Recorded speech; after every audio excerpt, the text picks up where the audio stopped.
Mark, thanks. If you have questions about foster care, you can find some answers at a panel that's hosted by Tennessee Kids Belong. Here to tell us a little bit more about the Foster Care 101 panel is Aisha Ward with Tennessee Kids Belong. Aisha, thanks so much for joining us again today. Thank you for having me. So for those that maybe didn't see you a few weeks ago here on First at 4, let's just recap what exactly is Tennessee Kids Belong. So Tennessee Kids Belong, we work to improve the outcomes of youth that are in care.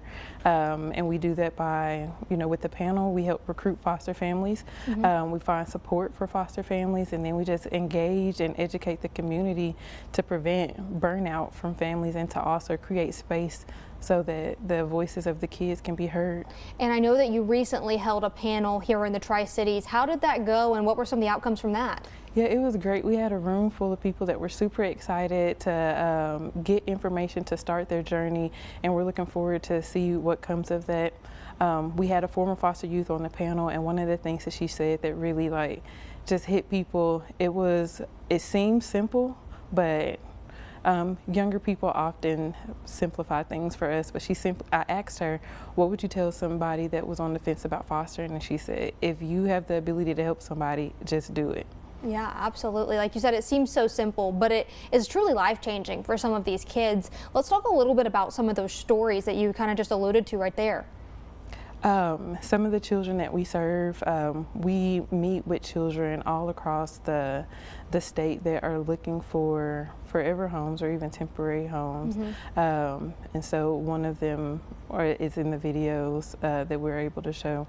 But we really use that opportunity to just let them tell their own story, Yeah, absolutely. And I know that, a lot of folks, they might be a little worried about foster care. And like you said, there might be somebody that's on the fence. Well, first off, we hope they go to the panel. But if you're, at home and maybe somebody's thinking about going to this panel and thinking about fostering, what are some other words of advice or encouragement you'd give them? Well, first off, I think sometimes people think we're not talking to them, but we're talking to anybody that has even thought about becoming foster parents or maybe thought about supporting foster parents, or, they are in the beginning stages or whatever it might be. We want them there.